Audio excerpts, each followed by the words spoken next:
Fish Nation, welcome to the show. We've got a blowout on our hands. Notre Dame takes down their longtime ACC rival, the Stanford Cardinal, 49-7. And I'm very excited to welcome to the show the other Mike in our friend group. Mike, second time, I believe, on the show. Welcome back here to co-host this one while the first Mike, the other Mike, is recovering from jet lag from his trip to Europe. Happy to have you. Thanks for having me back. I'm excited to have done enough to earn a slot again. Hopefully, I can continue to prove my worth and maybe make it a third time. There you go. I don't think we've ever had a three-time guest on the show. I think you're now tied with a second appearance. This is like, how many times have you hosted SNL? Maybe not that quite prestigious, but it's very hard to get a I second think it's slot. just as prestigious. Just as prestigious. Well, Mike, you also had some really big news over the weekend, completing your first marathon, running the Chicago Marathon, all 26.2 miles. Congratulations. How you feeling? How you holding up day after the recovery? I am holding up, but it's going to take a much longer time for me to actually physically recover from the race. Mentally, it was incredible. I mean, the Chicago Marathon is unlike anything I've ever done before. The crowd and the entire environment and atmosphere surrounding it was incredible. I would That's highly recommend looking into it, Brett. That's awesome. I don't know if my knees anymore will hold up. I ran two half marathons in high school. No one actually really knows that about me anymore. That's met me in my adult life. They don't quite believe it because I don't think I could run more than a mile right now. But I've got two halves to my name. Speaking of long recoveries, I think one of the most disappointing headlines we've seen, breaking news today. Ben Morrison is announced out for the season with a hip injury that will require surgery.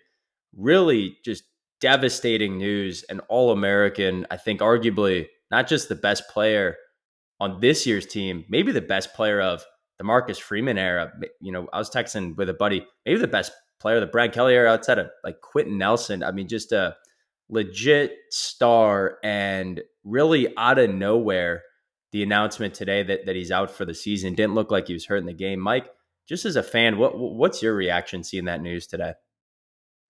And just devastating. I mean, this is a massive loss for Notre Dame, really for college football. I think it comes as a surprise to nobody that listens to this show that he's one of your favorite players to talk about, and that's for good reason. I think it's fortunate that our defense does have a little bit of depth, but this season we've seen a lot of that start to dwindle, and it's going to be really interesting to see how that changes the landscape moving forward. Yeah, it seems like the injury and transfer news reminder to folks. Our number three cornerback, Jaden Mickey, went through a lot of personal stuff this year, lost his mother and grandfather right around the bowl season last year. He transferred 4 games into this season to be back closer to home. Really feel for Mickey, but that's now two corners we're down.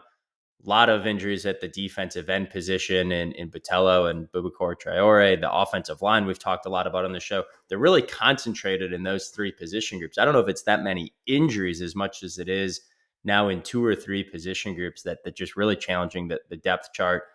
And I think as we get to the last segment of this show, where we're going to talk about some bigger picture, is Notre Dame still a contender?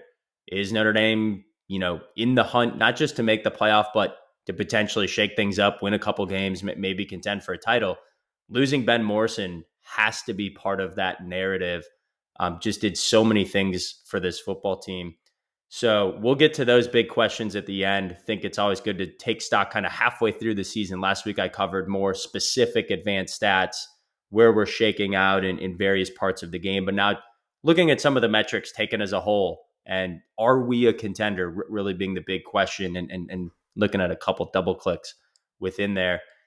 Before we get into the Stanford recap and the Georgia Tech preview, one other shout out that I wanted to call out is a longtime listener and fan of the show. Granny K, my wife's grandmother, passed away this summer. Her funeral's on Friday, so Ann and I are flying out to California to be with family for that, and had a really fun fan story that I thought I'd share with others, just reminiscing on fun memories with Granny K. In her 90s, a bit, tech disadvantaged, but a very active texter. And we were out visiting her, and we were telling her about the podcast when Mike and I had started it up a few years ago. She was kind of like, well, how do I listen to it? And so we're showing her, and we pull it up on her phone, And we have it up on her screen, and she's giving us just a very confused look, and we're like, well, we'll hit play, and she's listening to it. She's listening to it, and she finally paused it after a while. We're like, you kind of look confused, like what's going on? She's like, well, it all makes sense, and you guys sound great, but why'd you name your football show Girlish Talk? And she didn't pick up on the G apostrophe Irish, and so in our family text thread since then, we always lovingly refer to the show as Girlish Talk. So at least for this week, it'll be. I haven't spoken to the marketing department, but we'll be Girlish Talk here for 1 week, and certainly miss and love Granny K, and looking forward to the family time. But with that, let's dive into the Stanford game. Um, Mike, a really big blowout. I mean, despite the slow start, we can maybe get to that in a little bit. 49-7. I thought the defense really set the tone again. I thought the most dominant unit in this game. What was the formula? How were they able to put together just such a kind of all-out attack of just not letting Stanford get anything going? I mean, I think overall, this was a very solid performance by really all parts of our defense. Only 7 points allowed, no points were scored after the first 10 minutes of the game. We had essentially 1 point for every 2 yards that we allowed passing. And that's just a fun stat to see. What did you think?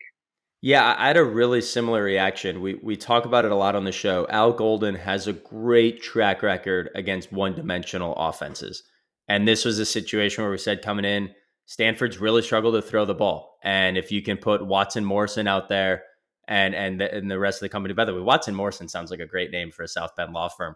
But when they can just go out and completely dominate one end of the game and everyone else can pin their ears back, um, it's so hard for opposing offenses to get anything going. They did a little bit. They clearly came out with a great scripted plan, a lot of gadget plays, a lot of misdirection. I think some things I'd like to see our Notre Dame offense try on jet sweeps and different kind of misdirection running game looks. And it took us a minute to kind of be assignment correct. It was a little reminiscent to NIU, but after that first drive, no points allowed. Didn't even, I think they had 87 yards passing. And we've seen it time and time again. The havoc is really starting to ramp up. Earlier in the year, Notre Dame's havoc was the one metric where it's like, gosh, it almost feels bend, don't break. We were kind of saying it's bend, don't break. We're giving up yards, but we're holding them. We're not disrupting them. We're not getting the sacks. We're not getting the turnovers. This was a game where the havoc rate was 25%. You really want to be in that high teens, around 20%. So a really great job generating havoc throughout this game. Let's double click, though, on the secondary, especially in light of the Ben Morrison injury. I think the rest of the world is now catching up to highlighting how great our secondary is. We've been talking about it a ton on this show. NBC highlighted some of the advanced stats now in this game of the efficiency metrics for Watts and Jordan Clark and Ben Morrison. We've been talking about it all year, and I think it's getting national attention. Who knows going forward without Ben Morrison? But Mike, what were your thoughts on just, we mentioned only 87 passing yards for Stanford. Just how dominant was it? I mean, watching the game, it was clear that that was not going to be a successful or viable plan for them to keep getting yards through the air. I think you were saying that Morrison essentially, I don't think he was targeted once the entire Mm-hmm. game. And when you have that kind of confidence on defense, I think it really just makes every other aspect of the defense that much easier because you know that you've already got that part on lock. Yeah, absolutely. And, Ben Morrison, if there's one silver lining to his injuries, it's not just him in these games. Jordan Clark had 22 plays in coverage, was targeted twice, 2 catches for 22 yards. Christian Gray, I thought, really balled out. Pro Football Focus kind of subjectively gave him a bad grade, but he was tasked with covering Alec Aomaner, Stanford's best offensive threat. He was in coverage on him 19 times, was targeted 3 times, gave up just 2 catches for 17 yards. So having Christian Gray back and healthy, I think, is a big part of this story moving forward without Ben Morrison. But I think it's important that this isn't just one guy in lockdown. It's really across the entire secondary. And then the front seven was just all over Stanford in terms of generating havoc. I mentioned it was 25% in this game, an area where we're really surging. Mike, what were your thoughts on just how disruptive our defense was able to be in this game? I don't know. I think that the 25% havoc rate almost seems to underplay how our defense just looked visually. I think statistically, 25% may be the number, but just looking at them, there were a couple of interceptions that, if it weren't for a penalty somewhere else in the play, that would have gone through. I thought our defense looked really great. Yeah, I mean, again, when you get 3 sacks, both by Riley Mills and Howard Cross, I thought it was a big game. Marcus Freeman gave them both shout outs in the post game presser for, two senior guys that were expected to be very disruptive this year and have played really well, but haven't had the eye popping stats like I think they did in this game. 8 tackles for loss, a couple of interceptions by Morrison and Watts that were called back on penalties. At least one of them on the Watts interception looked really iffy, but again, was really disruptive. And I agree, it felt like it could have been even more so. Let's switch to the offense. 49 points in this game. The first drive, again, I'll mention it a couple of times. I thought this was probably the worst officiated game that I've seen this year for Notre Dame. And frankly, both ways. I thought, that kickoff to start the second half that pinned Stanford at the 3 felt like the player had established him out of bounds. It looked like the ball maybe hit his foot, but I think it was pretty conclusive. It didn't. And so setting aside a holding penalty on the first drive that really derailed the rest of that drive, and then the one Bo Collins fumble, our punter only had to play 1 snap. I think that's always, yeah, forget the advanced stats. If your punter plays 1 snap, the rest of the game, that means it's doing really well. Mike, you have probably been the biggest um, proponent of Angeli that I know in my friend group, and wanting to give him a look over Riley Leonard. I know we've been texting a lot about in our friend group really throughout the entire season, especially since NIU. Leonard has arguably his best game. Where do you shake out now? Like, does this cement it for you? Is this just one data point against a bad Stanford defense? How do you assess Riley Leonard and the quarterback room? Yeah, I like the way that you put that in terms of proponent of Angeli and not necessarily critic of Riley Leonard. I think that yeah, I had wanted to see a little bit more earlier in the season, and so I had been a vocal supporter of switching things up and seeing how things could go. And so perhaps with a lot of ND fans early this season, I had been unfairly critical of Riley Leonard, but is likely just reflective of my impatience, as I think was proven this game. Um, I think, looking back at the early seasons, the first couple of games without any touchdowns and the loss to NIU, not exactly inspiring. And so I was losing a little bit of faith in how long we were going to wait and see how this could all come together. And anytime that I'm thinking about these types of situations, I, of course, am thinking about how I'm just watching a snippet of what's going on. Clearly the coaches have a much more intimate relationship with the team, can see all the behind the scenes, see them day in and day out. And you have to put some trust in that. And I'm pretty happy that they seem to have made the right decision. I think looking at the Stanford game, it's one game, but it's several data points.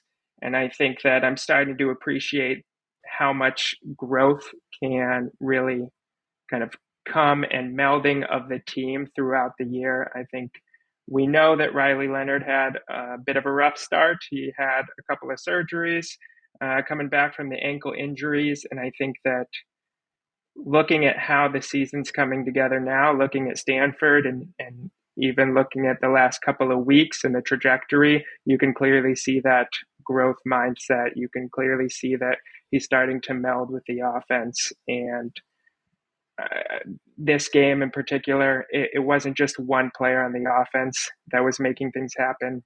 He spread the ball out. He got 3 different touchdown passes to 3 different receivers. I mean, if you had showed me the stats for this game early in the season, there would never have been a doubt in my mind about who QB1 should be. And so I think that the pieces are finally starting to come together.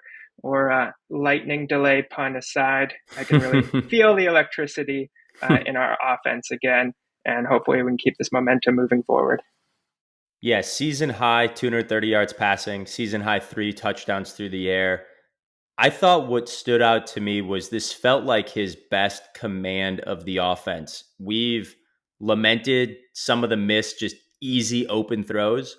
He had an 82% completion rate adjusted for drops. So looking at adjusted percentage, he was 10 for 12 on throws less than 10 yards. Like he just didn't, have those ducks or those short arms or those looks like he just didn't trust where the guy was going to be. Felt like the other Mike called this out in our text thread when he was watching the game over in Europe that it felt like it was our best reading of RPO action. There were a lot of times in the year where we felt like there were a few plays in a game where he handed it off and he shouldn't have and he got stuffed, or he kept it too long and he got stuffed. And a couple of RPO misreads, might not seem like a big deal, but if you add 2 or 3 second and 12s to a game instead of second and sixes or second and sevens, like they really add up on those negative first and second down plays. And one of the things I was really looking for, I called this out over the bye week of, will there be any adjustments? Do we see Denbrock make any changes to the offense? And most notably, I'm with you, Mike. I think this was a story of Leonard continuing to get more comfortable. Leonard continuing to, got to remind ourselves, he didn't practice in the spring. He didn't do a lot of the offseason summer reps really until fall camp started in August. I think we're seeing him get more comfortable, but there was a markedly different play call in this game. I think in two stats. We were throwing the ball down the field more. Leonard's average depth of throw in this game was 11 yards. It wasn't more than 8.8 in any other game this year. So that's about 20-30% further downfield. Some of that might be Stanford. Some of that might be a weaker secondary we think we could take advantage of. But any more than NIU or Purdue or Miami of Ohio, like I get it if it was shorter dink and dunk against Texas A&M. I get that. But it was very clear we were taking our shots here. Don't know if that's Denbrock changing play calling or Leonard being more comfortable in the pocket. We've talked on this show. It felt like there were times earlier in the year he'd bail out early, even when we had good pass protection and won't let a play develop. Here, we really let that play develop. The other stat that I have been harping on this show for years now is play action. Coming into this game, we were below 15% on percentages of our drop back passes being play action. In this game, it was 42%. 42% is about as frequent as you get in college football. Like the highest we ever see is about 50-50 for teams like Tennessee and Ole Miss. And these weren't, all out play action, sell the run to try to bomb it deep. This was just part of our offense. Like 2 of our red zone touchdowns on the slant to Thomas and the flat route to Eli Raritan were both on just very simple mesh play action RPO looks and using RPO with the pass and the run pass option that we really haven't this year. And it was super successful on those play action throws. Riley Leonard had 2 of his touchdowns. Like it was just a very successful day doing something we haven't shown a lot this year. I get really excited about that as a building block for the rest of the way. And then in the run game, Mike, curious your thoughts. It was a pretty slow day for Jeremiah Love. He had some breakouts later. It was very clear we wanted to get Jadarian Price going early. That seemed very obvious after his benching for the fumble during the Louisville week. You look up at the box score, and the rushing yards were pretty gaudy, but throughout the day, it felt like the running backs were just kind of quiet. Yeah, I mean, they felt quiet, but looking at the stats, I mean, they still did a pretty good job from my perspective. I mean, I still think on the season we have a very strong rushing game, whether it's Price, whether it's Love, whether it's Riley Leonard running the ball.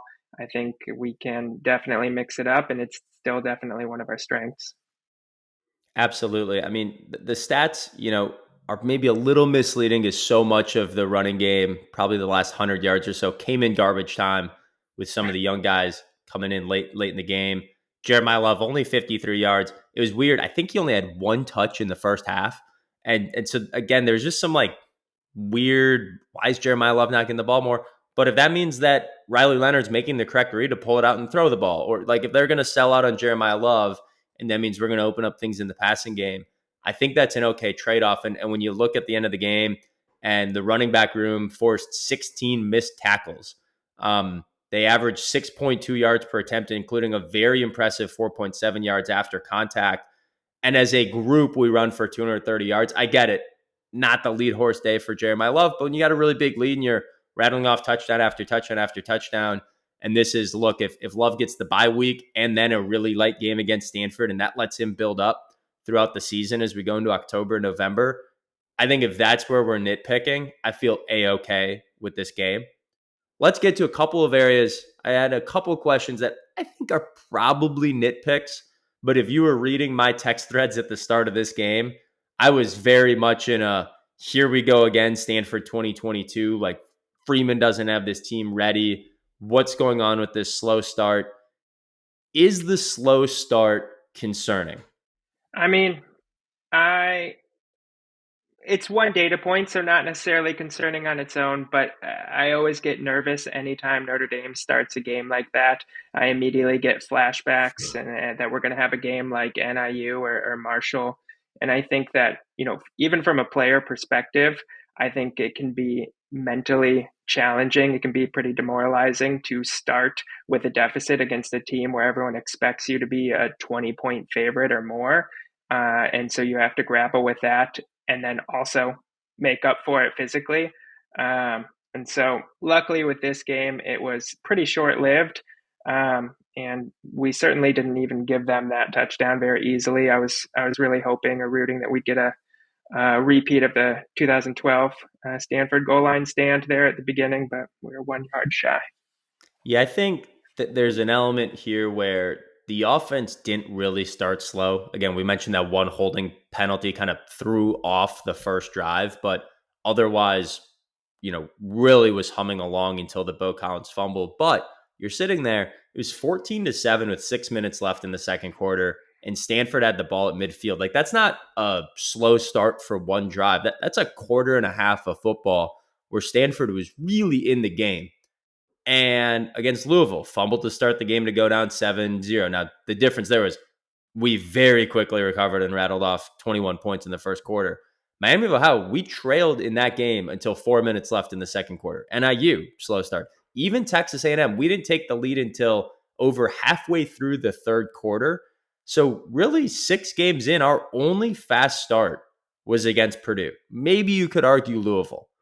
And we're going to get away with that against Navy and Army and Virginia, although those teams look stronger and stronger every week.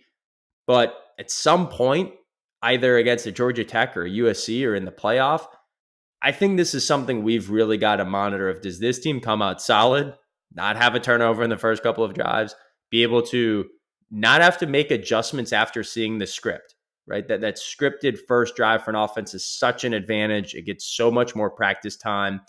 And Golden does such a great job of making adjustments after that. But can we get off to a better start? Because we aren't coming out of the gates very strong now, really in 5 of 6 games.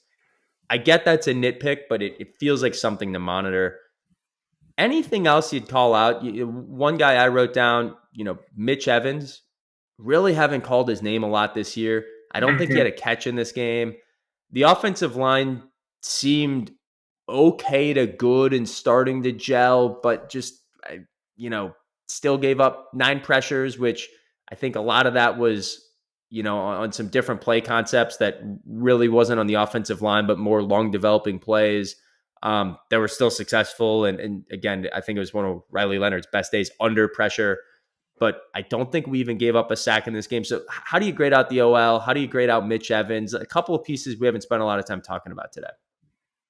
Yeah. I've got a couple of points and I think a couple of questions for you. I mean, as part of a silver lining to the slow start question is, do you take any of that to be a positive about our ability and our coaching staff's ability to make those adjustments and to do what we need to do to make up for that deficit and end with a win? Absolutely. It felt like early in Freeman's tenure, that wasn't there. It felt like with Tommy Rees was really good at making adjustments throughout a season. During the bye week, I highlighted, if you remember, the Jack Cohen going from throwing the ball in an average of 3 seconds to well under 2. And we just kind of made adjustments throughout the year. But mid-game, big issue. Mid-game with Jared Parker, it just felt like against Clemson last year in Ohio State that if we started off slow and in a rut, we weren't going to magically find the solution at halftime. We weren't magically going to find the solution after one drive. And that is very, very much an impressive thing. Definitely want to lean your hat on that. Like, it makes it feel like this team, even if they get down early or even if they're not fast out of the gates, like, we are going to win the battle over 60 minutes. But at some point in an equal matchup, again, maybe not against teams remaining on our schedule, but if we go and spot, 10, 14 points to USC on the road in a rivalry game, that's a pretty lethal offense that if you're going to spot them 10, 14 points, I don't know if you're digging out of that hole. If we're in a playoff game against Georgia, like right now, that's who we're projected to play. If the season ended tomorrow, we'd be playing in Athens. I don't know if I want to go and spot Kirby Smart 10 points at Georgia. So I think it's a positive about our coaching staff overall, but I think there's a sobering reality that you can only do that so many times before, the dog catches the tail. No, absolutely. Um, I think I agree with you there. I mean, clearly we've seen improvements in the coaching staff, and I think that even this game, it just seemed like it was meshing a lot better. We were coaching to our QB's strengths, and then that allowed our QB to play to the rest of our offensive strengths. I think that segues into Mitch Evans a little bit as well in terms of he has seemed pretty silent on the season, and I think that part of that can probably be chalked up to the relatively non-existent passing game we had before. I think that, Mm-hmm. I mean, and even to go back to our previous points, this wasn't necessarily a negative for the rushing offense this last game. I think that you could probably actually just take it as we didn't have to rely on them as much because we had a much more successful passing game. And so looking at the game overall, our rushing game wasn't as strong because we didn't need it as much. And my hope is that moving forward, we continue to strengthen that passing offense. And I think we probably will see Evans play a much stronger role in the offense. But we'll just have to wait and see. For sure. And similar to Leonard, I think it's easy to forget he tore his ACL in the last game of October. So he's Mm-hmm. less than a year removed from a very serious ACL injury that kept him out for the rest of last year and really all of off season. And so I think there's kind of a question of, is he still coming into form? Is he healthy? But I think getting him back in the game, it felt like he was going to be one of our best threats coming into the year, and has been pretty quiet. Something to monitor here as we go. Let's turn our attention over to the Georgia Tech season or game coming up here next week I've got in one Atlanta. question. Yeah, please go for it. This is my one question for you about wrapping up this game. So I think we did see some improvements in the O line here, and I've been seeing this question go around online, and so I wanted to pose it to you. So the question is, it's a would you rather style question, Mm. and it's would you rather have $1 million right now, no strings attached, or 10 million if you can get 5 yards total off 10 snaps? And I'm going to give you Notre Dame's O line, but I'm going to give you Notre Dame's defense too. Wait, so would I rather want $10 So million? you have to rush for 10. Did I say 10 or 5 yards? No, you Five. had to rush for Five five yards. I yards. need You to have rush 10 for plays. 5 yards for the You extra have $9 million. And if I don't, I don't get anything. you don't get anything. How many attempts? One attempt? No, you get 10 plays to Oh, I rush for get five 10 yards. snaps. If you lose yards, they're lost though. They're negative. Uh, oh, they're next. So I need to cumulatively get to 5 Mm-hmm. against our defensive line. With our O line. Yeah, I'm hands down taking the guaranteed 1 million. And I also just don't want to get tackled 10 times by Riley Mills and Howard Cross. They would destroy me. Now, if you told me that in one rushing attempt, could I get 5 yards against Stanford with our offensive line, I still think I would say no, just because like it would have to be a really wide open hole. Do they know I'm running, or is this just like in the flow of the game? I come in for one play and it's just like a 2nd and 7 and we could run or pass and like they don't know it's coming. You know what? I'll give you that. Okay, so like if it's in the flow of the game and I could just like get the gadget 5 yards, Man, though, that's 15 feet. Like that's a couple of strides. Like that's just now like fall forward and reach out. I think I'm going to take the guaranteed 1 million, but certainly I just don't want to be tackled 10 times by our defensive line. I think that's a fair choice and probably the same choice I would make. Is that what you're seeing online, or are people saying they're going to run the ball? I haven't actually seen it asked with Notre Dame offense and defense, Mm, but I've seen it asked with NFL lines, and some people have said they would take the chance and go for the 10 million. man. Yeah. I'm going to take my guaranteed 1 million and walk on that one. That's a great would you rather. Okay. Georgia Tech. So we're going to switch this around. I've been moderating the first section. Mike, you're going to moderate this section and fill me in where I get it wrong. All right. So I tried doing my research, taking a look at Georgia Tech, and just looking at their season as a whole, broadly speaking, they seem to be having a pretty strong start to their season. And according to ESPN Analytics, this really should be the essentially second hardest remaining game that we have left, second just to USC. Uh, and that's despite having now a ranked Navy and Army on our schedule. Mm-hmm. So what do you make of the Georgia Tech season so far? Yeah, they're 5-2. They start the year with what looked like a top 10 win against Florida State, who's now completely derailed and is 1-5. And they've played tough in every single one of their games. A really tough loss at home to a pretty good Syracuse team. They played Louisville really close. Game was tied late into the fourth quarter or the third quarter. And then this last week, a big time win over UNC, where if you just look at the advanced metrics and you're like, holy cow, they outgained them. They won the turnover battle by 2. Like, how is this game even close? And some fluke stuff, some missed field goals, a UNC punt return really kept them in the game. But it felt like Georgia Tech really starting to come into their own and really solid. They're 37th in SP plus. So this is not a top 10. This is not a top 20 team, but this is not your Georgia Tech of the triple option. They're 6 years removed from that. And this is a massive game for them. It's in Mercedes-Benz where the Falcons play. I think this is, we always talk about this of like other teams' bona fide Super Bowl. This is Georgia Tech's bona fide Super Bowl for this season. And I know they still have Georgia on the schedule like they do every year to end the season. It seems unlikely they're going to be playing for an ACC title. And this is a huge, massive game for them. I think the one thing that's still getting there that just isn't quite there is the recruiting. And I think it's recruiting combined with what's happened to them in the transfer portal. It's interesting how many different transfer portal narratives there are. Georgia Tech is one that I don't think we've seen really for any opponent. Not to give a cliffhanger, but let me start on recruiting first. The true freshman class they have right now is the 33rd recruiting class. Before that, none of their last 4 cycles were even top 40. Most of them are outside of the top 50. So this is a perennial bottom power 5 recruiting program. And it's the big thing. They've really tried to tap into the Atlanta market, being in the South, being in Georgia, being near Florida and Alabama, Mississippi, and South Carolina, like a lot of football hotbeds. And it's starting to click a little bit, but it's still not there. They're 46th in the overall talent composite. And this team has brought back a ton. 17 starters from a year ago. That's tied for 7th most in the country. So pretty much their entire team from a year ago that went to a bowl game is back.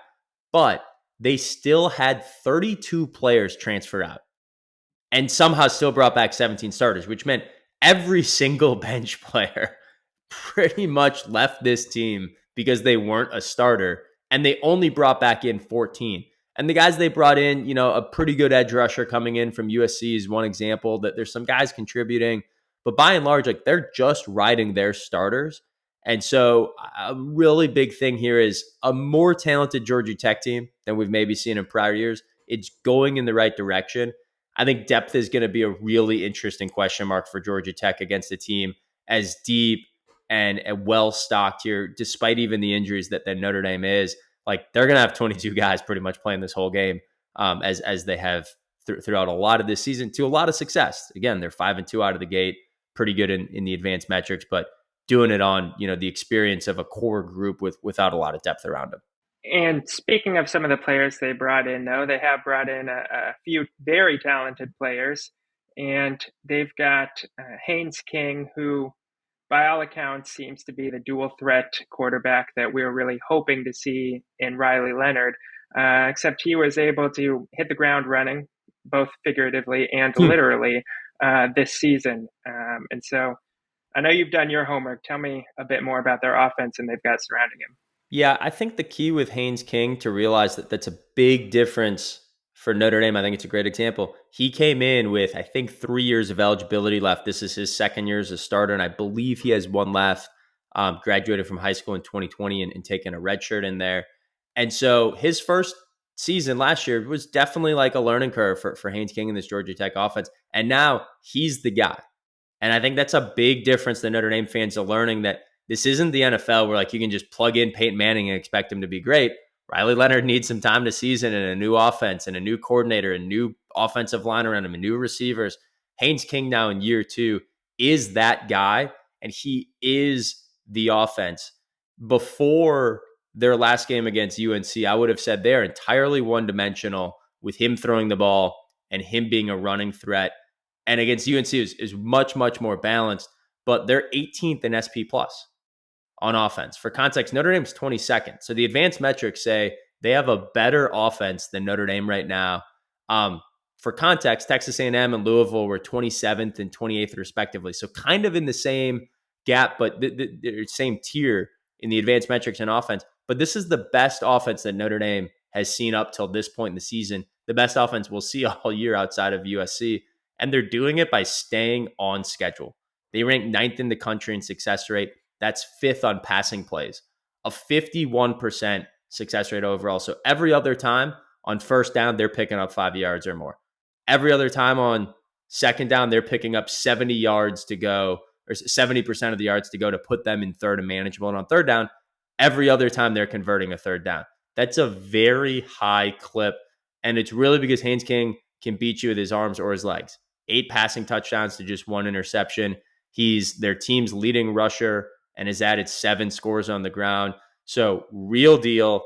I like the comparison to Riley Leonard. I think they're very similar skill sets, very similar stat lines, and he spreads the ball around to a lot of different guys. Malik Rutherford is their leading receiver. He's on pace for close to 1,000 yards on the year, but no one receiver has more than 2 touchdowns from Haynes King on the year. So, this is all about a two-dimensional offense, but by way of a two-dimensional player that I think is going to be a different challenge in a way that I don't know if there's really a good example that Notre Dame's seen this year of someone who's that dual threat and being successful out of that mobile quarterback spot.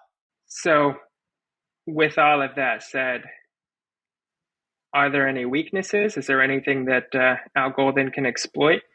Yeah, I think it's the rest of the running game. They run a lot of RPO looks, and so those two things are kind of related, right? You key in on Haynes King, and the rest of the run game opens up, or vice versa. And before the UNC game, which I know UNC has you know, a reputation of being a really bad defense, although I think markedly improved this year in Chapel Hill. And it was the big breakout game for the other Haynes on Georgia Tech's offense, Jamal Haynes. He had 170 yards at a clip of 9 yards per carry and a couple touchdowns against the Tar Heels. I think that's the proof of concept Georgia Tech was looking for. They ran all over UNC for 371 yards. In fact, it was a game where they really struggled throwing the ball. Haynes King threw for just 127 yards in that game, had just a 50% completion rate, and they were able to win it running the game primarily through Jamal Haynes. Haynes King also went for over 100 yards in that game, but this is largely those guys making plays. Before that game, Jamal Haynes was averaging less than 50 yards a game.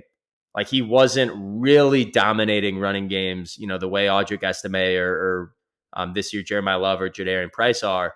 It was really Haynes King. Like if they had a good running game, it's because Haynes King was carrying the load. That changed in UNC. Like I think that's the data point Tech fans are looking for. But it's just a different matchup against Al Golden and our front seven to be able to expect to move us around. Just for some stats behind it, Georgia Tech ranks 82nd in line yards generated. So in terms of what their offensive line is contributing to the run game, it's not much. And we're a top 15 tackling team. We're top 20 in pretty much every defensive metric up there. It feels like the opportunity here for Al Golden is to key in on that run, make Haynes King be the one to beat us. And then even with the Ben Morrison injury, trust the secondary, trust Xavier Watts, trust Christian Gray, and just trust that this is also the best defense by far that Georgia Tech's seen all year. They might be the best offensive we've seen, but even by a bigger step change, this is the best defense they've seen all year. And I think if we key in, shut down Jamal Haynes, and make them be at least one dimensional from a player perspective, that's where I think Al Golden's got a game plan for this one. Okay. I mean, it sounds like you're saying that, when a relatively unstoppable force meets a relatively immovable object, in a sense, where their strength is their offense, but our strength is our defense. And so it's going to be really how those two match up. Is that what you're saying? Absolutely. Notre Dame is number one in the country in passing success rate. They're going up against Georgia Tech, who's number 9 in passing success rate. So both kind of top 10 teams in terms of efficiency in the pass game. And I think Notre Dame, if there's been a place where we've been a little susceptible this year, it's in run success. We're 90th in that category. Now, we haven't given up any explosiveness.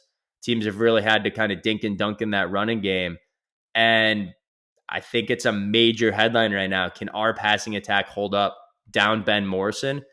But it feels like we've said how much depth this unit has with Xavier Watts, with Christian Gray, with Jordan Clark, with Rod Hurd, with Aiden Schuler. There's enough pieces there. Leonard Moore, the true freshman. There's enough pieces there to say, trust the secondary.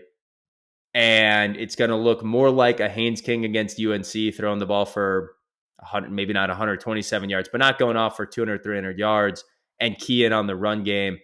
I think that's the solution here, but this is very much a strength on strength, weakness on weakness, not only offense versus defense, but even passing versus rushing on the Georgia Tech side of the ball. And okay. So I've heard you say several times in this podcast that our defense isn't going to allow more than 20 points per game. And we'll say that holds for this game. Which, by the way, we gave up 24 against Louisville, thanks to a lot of turnovers. Yeah. I blame the offense, but yes, I'm willing to accept that one as an under 20 on technicalities. But let's say that we can hold Georgia Tech to 20 points. How then does our offense stack up to their defense? Yeah, so on the other side of the ball, they're very average. They're 61st in SP+. That's below average among Power 5 teams, but potentially problematic for Notre Dame's offense. They're fairly stout against the run. They're better against the run. Now, UNC really gouged them in this area. That game was largely close because UNC was running all over Georgia Tech, just like Georgia Tech was running all over UNC. And so they were around 35th in success rate allowed on running plays. After the UNC game, that fell all the way down to 48th, a pretty big drop for one game.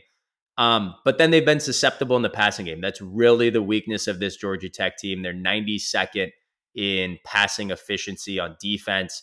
And so, again, similar to the other side, it's kind of a strength on strength, weakness on weakness. They're better against the run, worse against the pass. Are we in a position to fully take advantage of that? I actually think this is a pretty similar defense to Stanford, and the answer in that game was absolutely yes. And I think this is a really big example where the physicality of Notre Dame, the depth of Notre Dame really matters. I think defenses that try to hold up against our physical run game, try to hold up against tackling Jeremiah Love and Riley Leonard and Jadarian Price for 4 quarters really struggle. And so I think this is where that depth piece I mentioned in the intro of this preview is going to be a big problem for Georgia Tech. And so I think the question is, can they slow down our running attack? And if they can make us one-dimensional, can Riley Leonard do what he did against Stanford? And he's only proven that once. The big question, though, in the first instance is, can they slow down our run game? I just think, again, this is one of the more physical offenses that Georgia Tech would have seen this year.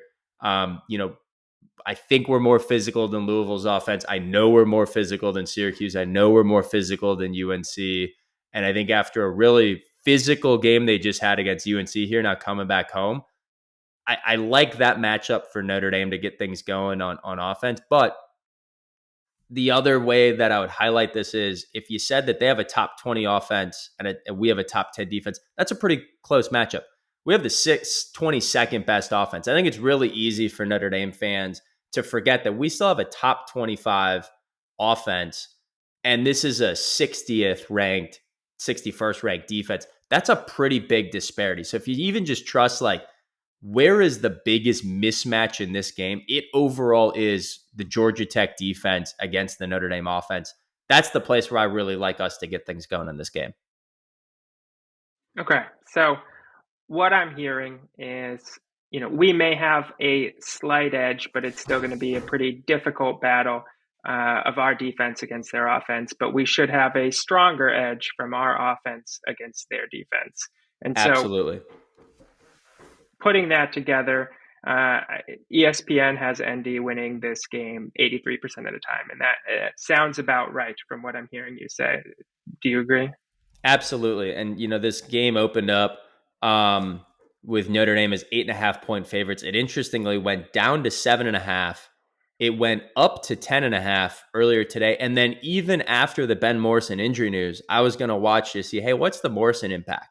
It actually crept up a little more to 11. So Las Vegas likes Notre Dame in this game to the tune of an 11-point favorite. SP Plus implies Notre Dame should be about a 10-point favorite.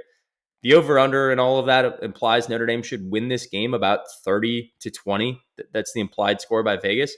And I think that's about right. Again, we talked about one-dimensional offenses are kind of one player to key in on. Al Golden does pretty well.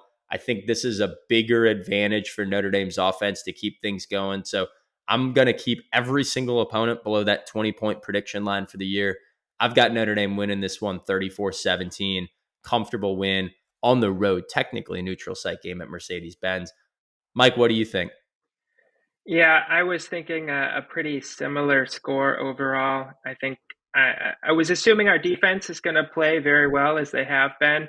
I think I'm going to bring the points up for Georgia Tech just a little bit more in lieu of the Ben Morrison news, and maybe predict another slowish start to this one. But I'll let the defense score an interception too. So I'll Ooh. say we win pretty comfortably with a 38-24. So we've got close to the same margin. I've got Notre Dame by 17 in this one. You've got us by 14, both covering the spread. Let's move to our final segment, big picture questions. And there's really two. Can Notre Dame make the playoff? And what are the odds around that? And then, or I guess maybe a third question in here. Can we make the playoff? Can we win out? And those two are, of course, related. If we don't win out, we're probably not making the playoff. And are we a legit contender? Like, if we get to the playoff, can we actually make some noise? So let me start with the first one. How do you think about us, even just from a narrative? And I can go through some of the prediction models out there, but just from a narrative, our chances of, making the playoff. Yeah, I mean, I think our chances of making the playoff are actually pretty good. I think this has been a fairly wild and very entertaining season for college football. And I think part of that is just seeing the ramifications of a 12-team playoff where the need for perfection on the season is just not as high as it used to be. And so that results in a little bit more chaotic matchups of fairly evenly ranked teams or some teams that should not have been fairly evenly matched. But I mean, looking at Alabama's season, a win over Georgia and then a loss to Vanderbilt and almost again to South Carolina. I think it's those types of games and that type of chaos that is going to allow us to get in despite our loss to NIU.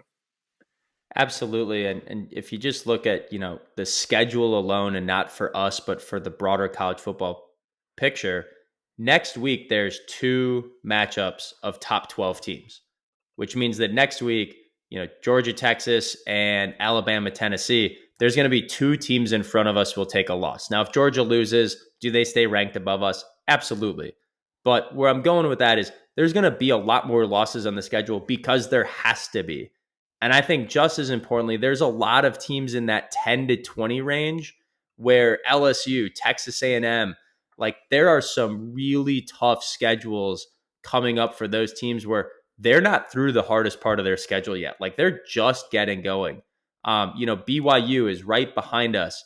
They're undefeated, but first time in the Big 12, and they've still got Oklahoma State, Utah, and Kansas and Houston. Like they're definitely, I guess Kansas and Houston are really struggling, but I mean they're definitely not out of the woods yet, out of that Big 12 picture. So even you take an Indiana team. I was looking at their schedule earlier today. You know, they've got a 5-1 Nebraska team. They've got Ohio State left. They've got Michigan left. Like there's going to even be teams behind us losing that I think creates a cushion. I've actually been thinking about this, and I'll get there in terms of whether or not we can win out. The Athletic has us making the playoff 53% of the time. Interestingly, our odds of running the table is only 32%. Those are basically the scenarios. The Athletic thinks we will make a home playoff game 31% of the time. So what that means is if we win out, the odds say we get a home playoff game. If we lose, there's still a chance. Like there's still a chance 10-2 happens. Need some help for sure, but it's very easy to talk about what Notre Dame has left in front of us and forget that there's a lot of other teams where they play powder puff non-conference schedules to start the year. They're just getting into the meat of their schedule and more losses to come where, look, I think Notre Dame needs to be in the mindset that we need to win out to get in.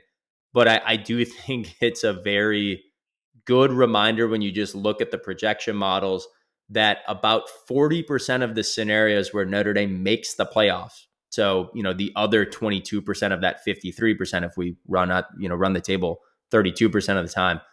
So I guess that's 21%. That other 40% of scenarios actually involves another Notre Dame loss.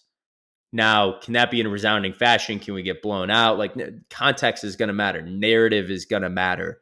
But it's certainly, Notre Dame is right in the thick of it with that 53% chance. So, Mike, that gets us to the next question. Can Notre Dame win out? Or maybe more importantly, do you think Notre Dame will win out? Like, are you putting, your $5 on the table that the Notre Dame's running the table from here, at least in the regular season? Yeah, I think I mean, if you look at all of the predictions for the rest of our games, we are a favorite to win them all. I think the USC game is the closest, where it's somewhere in the ballpark of like a 60-40.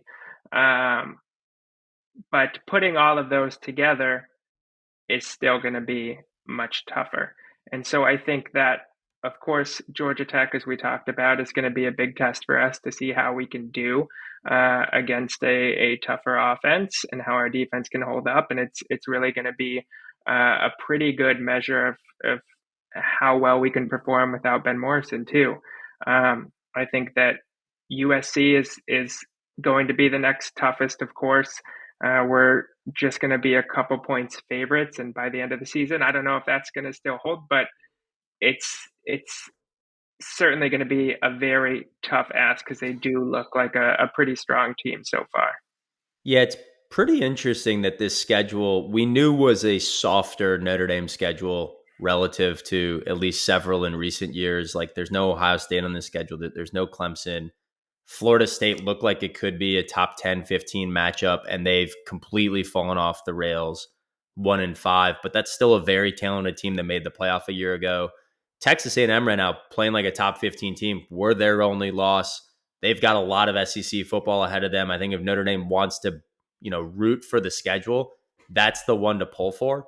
I was texting with family this week, like, should we be pulling for USC, who almost pulled off an upset against Penn State? I always have a hard time cheering for our rivals. I get pulling for the schedule. Probably means we wanted them to beat Penn State. So they're 3-3.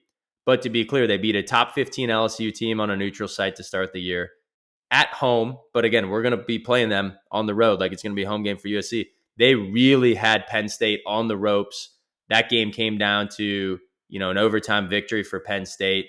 And I think USC even missed a late field goal in that one that set up Penn State's win. So, that's a good team that can go beat a top 5 team. Like they proved they can play with a top 5 Penn State. I think that game is why we only got a 32% chance to win. Like overall, I think the rest of the way, we probably have greater than a 60% chance to be 10-1 going into the Coliseum and only a 55% chance to beat USC. Like, that's going to be a bit of a toss up game, at least according to the projection models right now. But then everywhere else right now is just a little tougher. Like, Georgia Tech's 5-2 and is very solid. Virginia is 4-2, and I get it. The hard part of their schedule is coming up, but they just played Louisville really tough. Had a lead late in the fourth quarter against what we know to be a tough Louisville team. Army and Navy are undefeated now and have pretty darn weak schedules before playing us. So there's a pretty good chance we're going to have two more undefeated teams on our schedule. And I get the advanced models aren't high on Army and Navy. I get it. It's probably not going to be a lot of cachet to say, hey, I beat an undefeated Navy team. Like, that's not probably the greatest narrative in the world. But the answer, though, is these aren't cakewalk blowout games like we maybe thought they might be in August. And there's a little bit of a body blow impact, right? Like, the Purdue and Stanford games were certainly cakewalks, but Louisville is a physical game. I expect Georgia Tech to be a physical game. And then Virginia, Army, Navy, Florida State, USC, like, there's no game the rest of the way where you could say, you know what? Notre Dame's going to be a 25-point favorite. I don't have to worry about this one. Like, those games are behind us now. And I think that's why the math says there's only a 1-in-3 chance Notre Dame runs the table. And that feels about right. Like, winning is hard. Like, it's just not a given you're going to go run the table week in and week out. So that gets us to Yeah. our last question. Or, Mike, you got something? No, I mean, I was just going to say, I think if you look at how we played against Purdue, or you look at pieces of the Stanford game, I mean, the 32% chance to win out almost looks low. But when you look at how our season started, you would say that that 32% chance seems pretty high. And so I think that that number is about right. And I think that that's all of this is part of why this new 12 team playoff is going to be is so much more exciting on the season, because you can have the beginning of a season like this and still have so much excitement about whether we're going to make the playoffs or not. But as you were saying, that then begs the question of, if we make the playoffs, what does that mean? Do we actually have a chance? Are we a contender? Yeah. And my view here is, in the offseason, I pounded my table saying that this is the first time really in the Kelly or Freeman era where I felt like ND was a contender. Even when we made the championship game in 2012, it felt like we kind of fell into it. Even when we made the college football playoff a couple times under Brian Kelly, we were double-digit underdogs. Well, right now, Texas is the number one team according to SP Plus and the efficiency metrics, and we would be a 9-point underdog on a neutral field to Texas. If you compare that a year ago, the advanced metrics said we would have been an 11-point underdog on a neutral field against Michigan. When we made the playoffs in 2020, that was about a 7-point gap. When we made the playoffs in 2018, that was a 16-point gap against the number one team. Like, even though we were number 4 in the polls, in the advanced metrics, we were a 16-point. We were over a 2-touchdown underdog. We're somewhere in the middle of those periods. And what that tells me is we're not really within striking distance, especially actually in a 12-team playoff where you got to go win 3 of those games. And I get it, that's the number one team. But what that really means is, if you look at where a lot of the projections have it, if the season ended tomorrow, we'd be playing at Georgia and then would need to play a neutral field game against Oregon. And I don't know if, the listeners out there saw Oregon, Ohio State, but that was one of the best college football games. Like, that felt like watching national championship caliber football. And the other teams we're talking about, Boise State right now might be that spot. Maybe it's Army, maybe it's Navy, maybe it's one of the other group of fives gets that spot. Maybe it's UNLV, and Indiana is projected for an at-large bid. But after that, the other teams in the hunt, Alabama, Clemson, just going down the list, like Iowa State is probably, well, they're actually probably even in position for a 4 seed with the way it's structured is, despite being a lower team, they'd be the 4th highest conference champion. But the others are Tennessee, LSU, Texas A&M, Missouri. Like, there's a lot of great football teams out there that Notre Dame might be a 50-50 against in the first game. But, man, trying to go up against the likes of Oregon right now or Texas, it just doesn't feel like Notre Dame's really a contender right now. And you ultimately see that in the projection model. The projection model gives Notre Dame a 2% chance to win the title. There's 7 other teams that have a 5% or greater chance. We got a 2% chance to win a national title. That doesn't feel like a contender. Ohio State, Oregon, Texas, Penn State, Georgia, they're all 10% or higher. Alabama's 8% or higher. Can we play in one of those games? Can we be competitive and show up? Absolutely. But that first round's kind of the equivalent of a New Year's Six Bowl. Like, it feels like we're a competitive New Year's Six team. It doesn't feel like we're at that upper echelon of the sport. And that's a huge hangover from NIU. And I get it, but like the data just says you can't forget that data point. And the data says you can't forget some of these slow starts. And the data says you can't forget playing Miami of Ohio very close late into the second quarter. Like, this isn't just NIU anymore. And I'm bummed to say it. It just doesn't feel like we're truly a contender right now. Yeah, I mean, I agree with you. I think you look at the stats that say we have a 1 in 3 or 32% chance to win out the rest of the season. And that's not playing any current top 20 teams. And so how's that going to change when we have to win out against only top 10 teams? And the stats say it changes to about a 1 in 50 or 2% chance. But I think that, anytime you're considering whether you're a playoff contender, whether you're in the hunt, that you are a contender, that you could be competitive. And I think that, this is Division I football. By definition, all of these athletes out there are top tier athletes. And you're looking at the top of the top. And I think that there's plenty of variability here in terms of what makes teams competitive. I think we're probably going to see teams like Bama cut down on the ups and downs, some of that variability when they get into the postseason.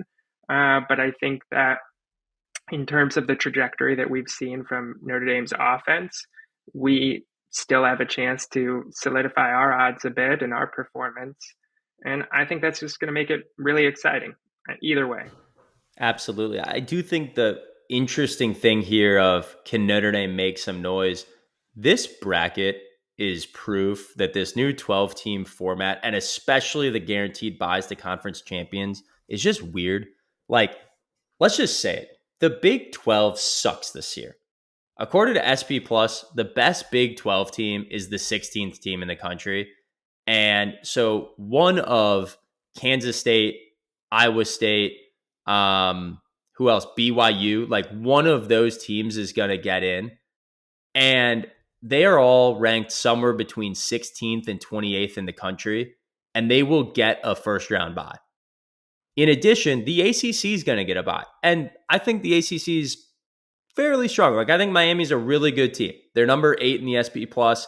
I think they've gotten really lucky and have had some ridiculously favorable calls go their way. Like, I thought they just flat out beat Cal, or sorry, lost to Cal. Like, I thought Cal just beat them, and the rest said, nope, like, we want Miami to stay in the hunt to make the ACC look competitive. Clemson is number 11 in the SP Plus. So they're not bad teams. They're not like Big 12 bad, but they're going to get to be the number 3 seed in this whole thing. Like, there's going to be 2 buys going to teams that just aren't even top 5 teams. Like, they're just not top 5 teams, and 2 of the buys are going to go to them. And what that means is then a really weird bracket where they're getting buys, and the likes of Alabama and Ohio State and Penn State and Georgia, I think 4 of the top 6 teams are going to be playing in play-in games at home. Like, they'll have home games and be wildly favored. But boy, that's a really tough spot to be for anyone else making the bracket, to have to go up against a team that's actually statistically better than their seeding and have to play them on the road. Now, you can get lucky, right? Like, because this is also going to, right now, Notre Dame would have the double whammy of having to play at Georgia and then go play Oregon. But you could imagine a scenario where, well, I don't know, do we get Boise State and then get to go play Iowa State? Like, that would be the most favorable path. And if the season ended tomorrow, that would be projected to be Ohio State. Well, that just feels like the easiest path to the Final Four. Like, there's going to be all sorts of things that play out throughout the season that I think are going to be kind of a luck of how the chips fall. And I could see a path to Notre Dame being a contender to get to the Final Four, a contender to winning one, maybe even two games. I think that's a big, big difference in terms of running that table and getting multiple wins in that Final Four. I just don't think we're at that caliber yet this year. Yeah, I mean, overall, I agree with you. Overall, the stats agree with you, but it is what it is, and we've got the luck of the Irish on our side. As I think this is my father-in-law's quote, as he often says, "Well, this is why you have to play the game. Like this is why there's 60 minutes. This is why upsets happen. Like you got to go play the games. And look, we're talking about whether or not Notre Dame's a contender. This is a playoff now with 12 teams. Like the fact that you're in the playoff means you get to play the games. And if you get to play the games, it means you're contending in them. And so I think that's a matter of perspective. Might be long odds, but, stranger things have happened in sports. And, certainly Notre Dame controls their own destiny in a way that's pretty exciting to be playing meaningful football here in October and November. So, Mike, thanks for joining the show. Thanks for filling in here, and good to hang out with you, man. Yeah, anytime. Thanks for having me back. All right, girlish beat Yellow Jackets. Girlish beat Yellow Jackets.